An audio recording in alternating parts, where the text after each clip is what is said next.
the first inaugural Busch League Wiffle podcast featuring me, Dustin Loggle, Justin Swingler, Dylan Loggle.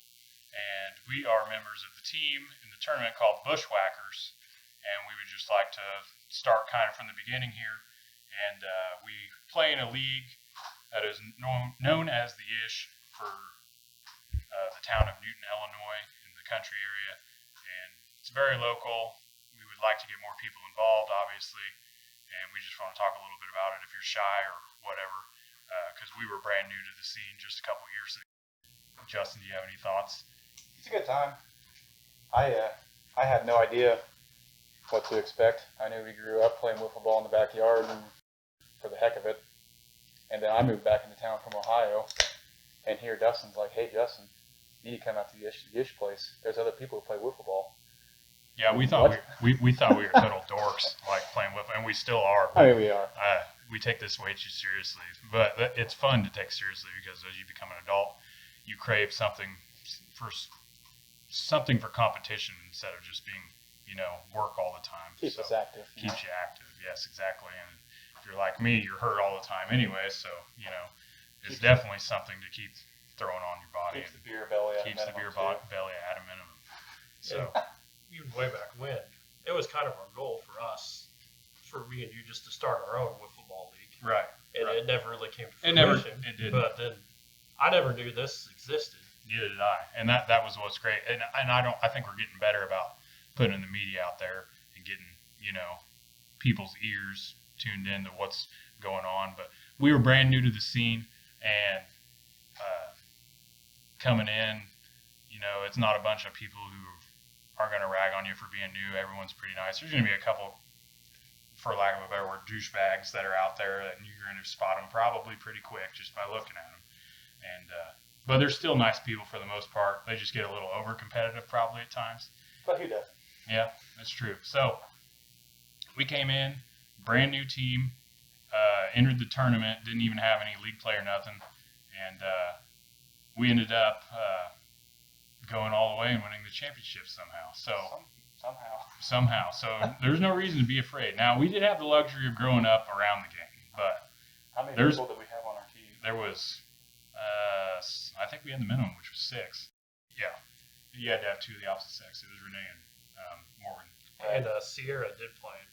She did when Renee left. Yeah. So our wives and sisters. Yes. So the rules have changed. Not married to our sisters.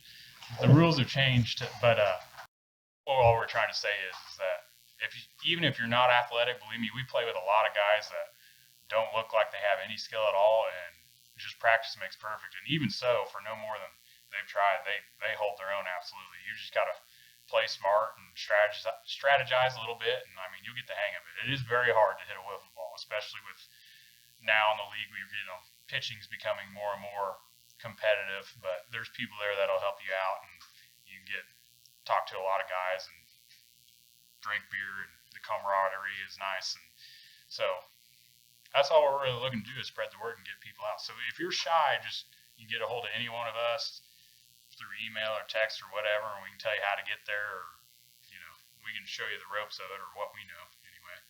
So that was a brief overview of how we kind of got involved, and it's a great place. The owners, Darren Sappafield and Randy Ball, put a lot of work into the field along with their team of people that they have on the council involved. A lot of work involved in the fields. They got 3 fields, all real nice, immaculate. The amount of work that's went into it is way. Press box. It's way over. It's overdone for wiffle ball. There's no doubt it's overdone for wiffle ball. But leading into our next subject. In the beginning, the tournaments, there was a lot of mixture of older people and younger people, and it was very non-competitive. I wouldn't say non-competitive, but it was very relaxed atmosphere, and nobody was exerting themselves extraordinarily. There's a lot of beer drinking involved, and over time, people like us get involved, and we still drink our beer, but it gets a little more serious over time. So, and the competition, just naturally anything you do, it just keeps getting more and more edgy. So the community and the people who aren't as dedicated to it as we are, they kind of get phased out. And they still want to play, but they don't want to, get their asses stomped by the 10-run rule every time. So over the years, it's gotten to the point where they need to transition to something, and they have. Last year was the first year where they broke it down into a tournament where you could have a fun league where they had little other perks and jerks to it, and we'll get into that. And it was for the kind of the older style people who played, the ones who didn't take it so serious, and it was all for fun. And then you had a 4-team serious, hardcore, balls to the walls group, and that was the group we entered for 2020. 2019 was the standard group we won. 2020 was much, I would say, more competitive for sure, but I don't know that it was mostly just one team, honestly. The other teams that we had beaten definitely had talent, but they just they didn't have it all together yet. And in the future, it's going to be fun playing some of those teams. We'll talk about them later. But for the lack of a better word, the team that we ended up playing was made up of all the good players left over from the rest of the league that wasn't us. So it was just kind of like a 2-man Superman team for a while. And not to say the other teams couldn't have won it, because they definitely have the talent to win it. And I think in the future, one or two or both of them are definitely going to win 1 or 2 tournaments. Just not, this is the early days, so they didn't get there. But I think the way they did it may be a bit of an overreaction. What do you call it, Dylan? I would agree with that. I understand that there's some. Originally, this was for like charity. Right. And it's still about that. It's still about charity, getting out to the community, giving back to the community, and just getting everyone involved and having a good time. And it's still about that. The camaraderie. Man, it's only been 3 years. But anyways, it's still about that. But the serious side of it's starting to play. You get a little purse and, get some money involved. And hopefully they're eventually hoping for 2021, we get some out-of-town teams. We go to away tournaments. We try to recruit them. And I think they're finally starting to get some entrance. So that's why this year they have totally separated the tournaments into 2 separate ones. They've got one on the original date of the 4th week of September. I'm not sure what that day is. Whatever that Saturday is will be the fun, the more relaxed style. And then, August 19th? Sometime in August, there's going to be a serious one. And for our team, that's kind of, I don't know if that's better or worse. That I would like to. I'm not on the council.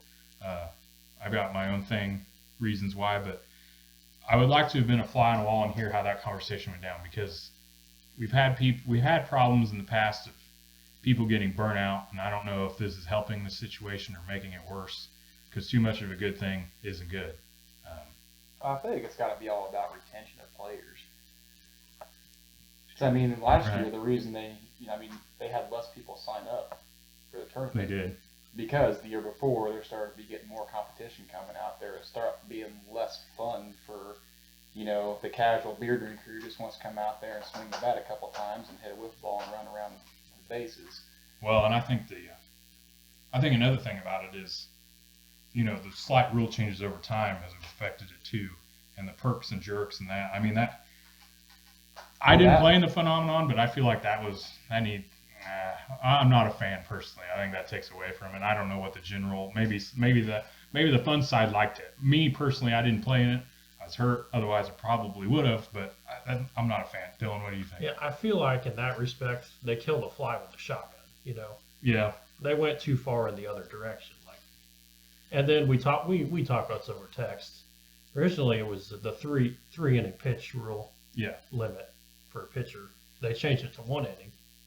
And in 2019, they had it was non-binding, obviously, but a referendum, I guess you want to call it, and most people it was mostly rejected. Oh, yeah, it wasn't a big, so, yeah, I think you're right. What'd you say, straw man? Is that how you put it? Yeah. Straw man. Dylan, can you explain what a straw man is? It's basically just a weak argument. Yeah, it's a weak argument. You make up a kind of a fake argument to overkill the original argument and then say you won. So, or just to prove that it's going to fail.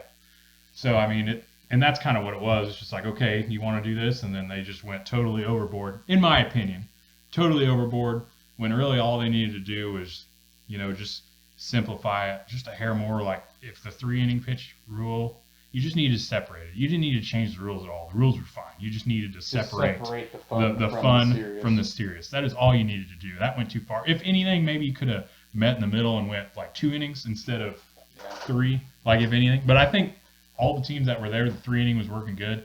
And I think they should have stuck with the same set of rules. Why they went and changed everything, that's too far. Well, it's all experimental. I mean, it is. It is. And maybe this year, it had the potential. It could have been fun. Yeah, don't get me wrong. Maybe it was. I'm not.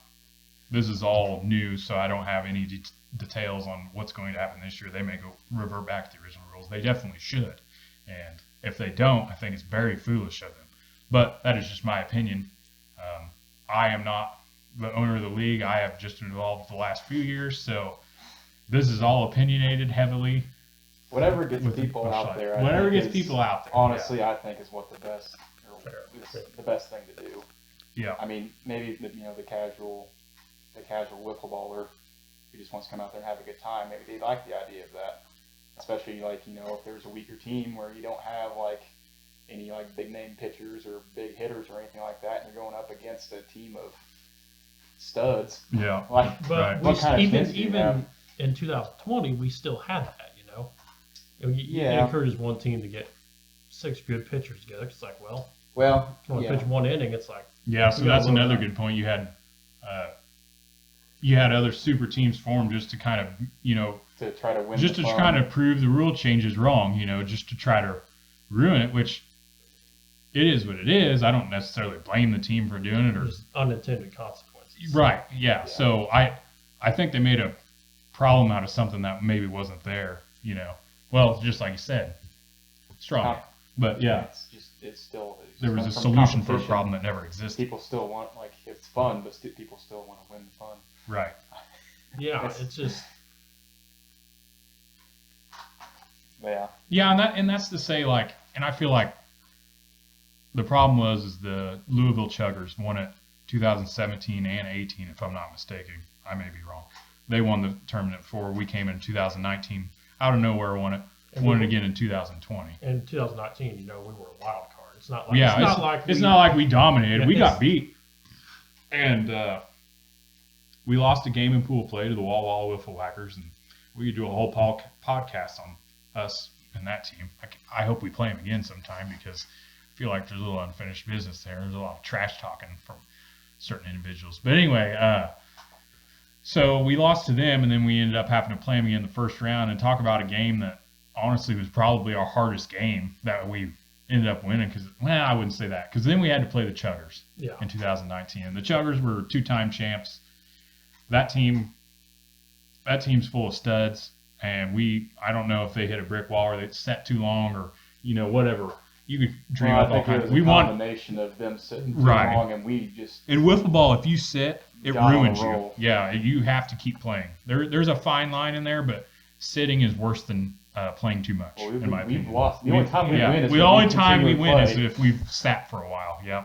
And then if anything, that's our weakness right there. Is just make us sit out for a game and we're screwed. And even you stay warmed up and you limit yourself to a beer every 10 minutes, it doesn't matter. And that was part of it. And that was kind of what happened in that first game against Wall to Wall. We played our first game, 11-0, and then we sat and it was a hot day too. We just sat up there for It was a hot day. I was sick. None of us had any sleep because we're idiots. Yeah. And we stuffed our faces with food in between the games, and we came out middle of the day, just hot, sluggish, and it's a challenge. It wasn't. I don't know. The most frustrating part of that game is we had the fucking lead and I blew it. Well, you'll have that, buddy. Yeah, you'll have that. Yeah, final inning, and there was a couple plays that could have went the other way, but that game that may have been, sometimes you have to lose to win. That may have been our scenario. We may have got knocked out if we didn't get a chip on our shoulder that second game. Well, it was coming back to the getting on a roll like that, put us in a losers bracket, and that made us have to win a wild card, and then we just kind of kept on playing through. We got in a groove, and we just kept the dice rolling. Yeah, roll them while they're hot. Yeah, so wiffle ball, just like baseball, it's a funny sport. Anyone can have an off day or get beat anytime. So that's another reason. Even if you don't think your team can compete. That's why they play the game. So there's too many things that can happen. Injuries and it's so easy to make an error and misplay in the field, and a lot of times just playing aggressive will get you runs just because people tend to make errors in wiffle ball. And that is probably the hardest thing, the biggest thing I've learned since I've started is not to throw the damn ball away if you don't have a really good shot at getting it. And that's hard to do when you're in the moment. But this is the Busch League podcast, wiffle ball, anything you want to call it, I guess. We'll be back.